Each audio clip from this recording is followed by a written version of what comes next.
Hi everyone, my name is Victoria Fernandez and welcome to my channel. I live to inspire mental health.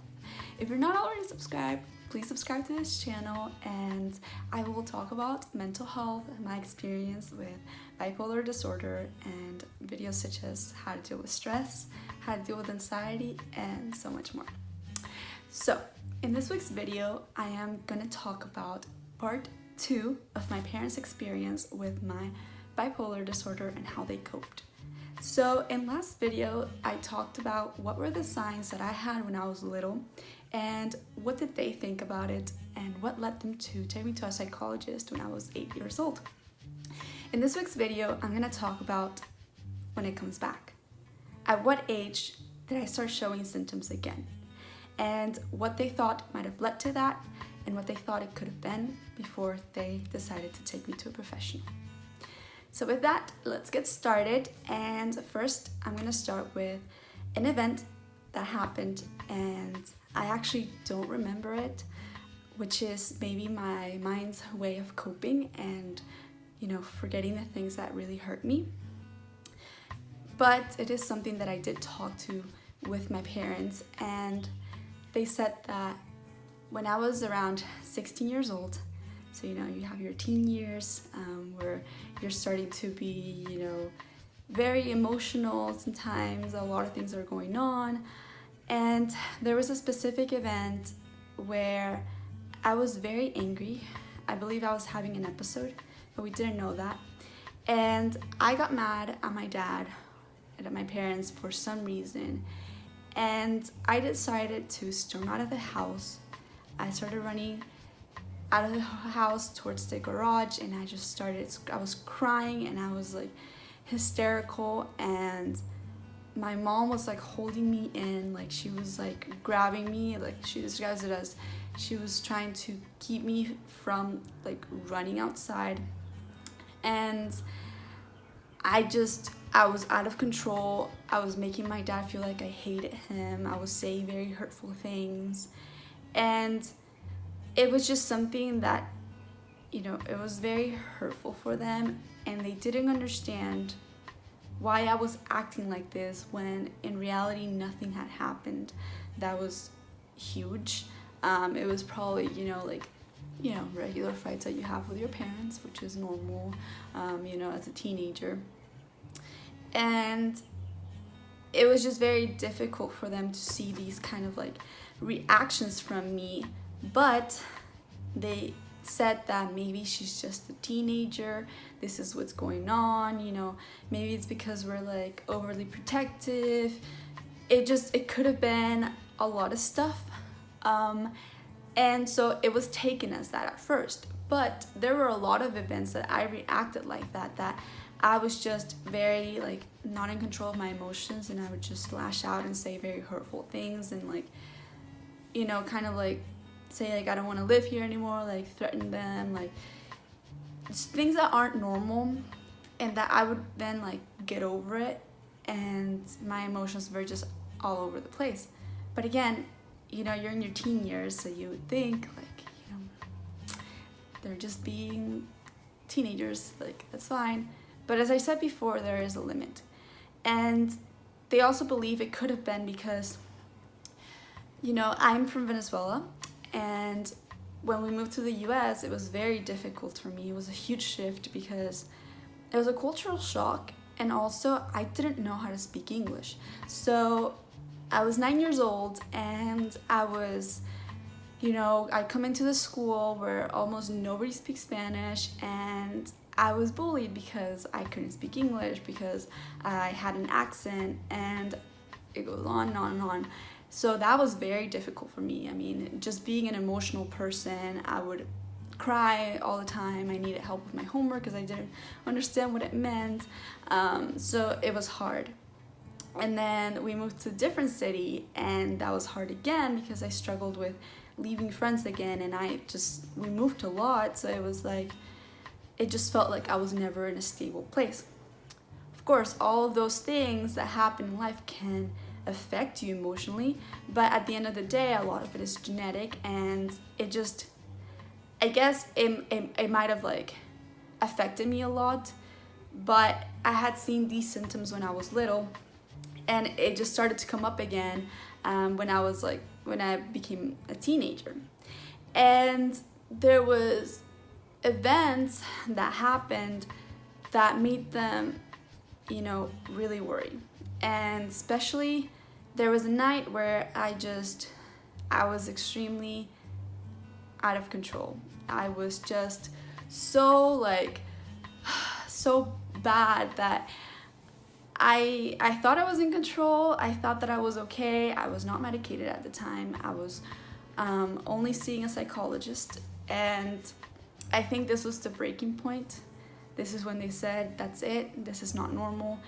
And there was just a night that I started trying to hurt myself, and I just came into this stage, a mindset that was just, it was just I wasn't here anymore. I was just in another world, and everything around me, I perceived it in a different way. So I have this episode, and my parents get home, and then I told them, I was like, I thought about hurting myself. I tried to hurt myself, and then I didn't, so don't worry about it because nothing happened. Okay, so of course they're gonna worry about it. I'm telling them I didn't do something, I have full control, when I really don't. And you really feel like that whenever you're going through this.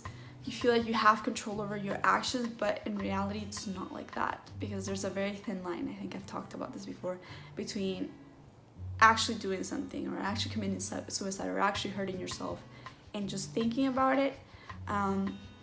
So I didn't do it. I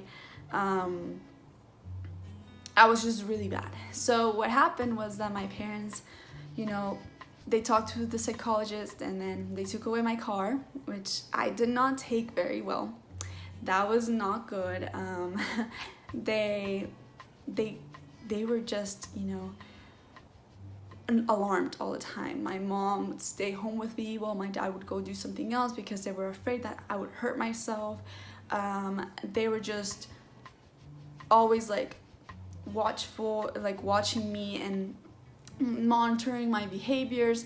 That's the point where they decide to take me to a psychiatrist. They're like, this is not a teenager that's acting normal. This is beyond that, and there's a lot of signs that have been showing that. So it's time to take her to a psychiatrist. So I was very open to it. I was never I don't want to go there, that's for crazy people. I never felt like that.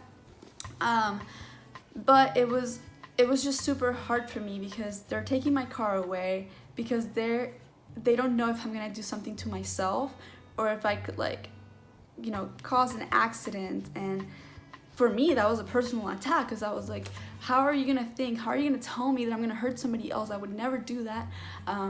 And it was just they were right about taking my car away. That was the right decision because I was not in the right mindset. I was not in control. What if I had a panic attack while I was driving? What if I started, crying and get out of control? There was a lot of things. So it's they needed to keep me in a safe place. And then they made me stop working. And it was just a lot of things that shifted in my life from that event.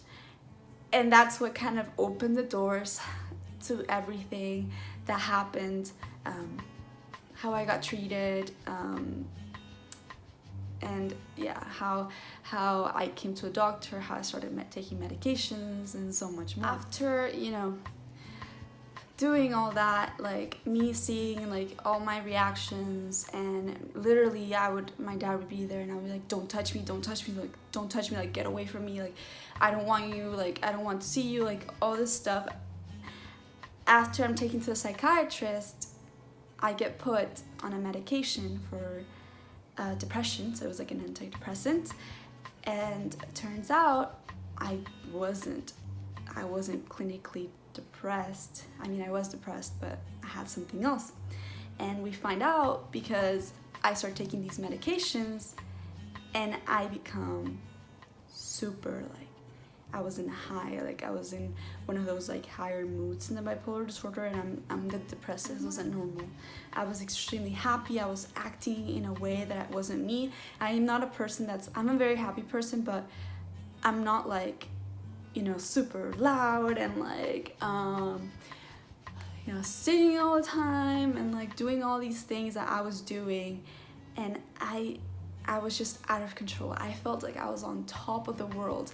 My mom describes it as I felt like I could do anything, that I could literally just do anything, and there was like no boundaries, and those were the signs that there was something beyond what they had told us at the beginning.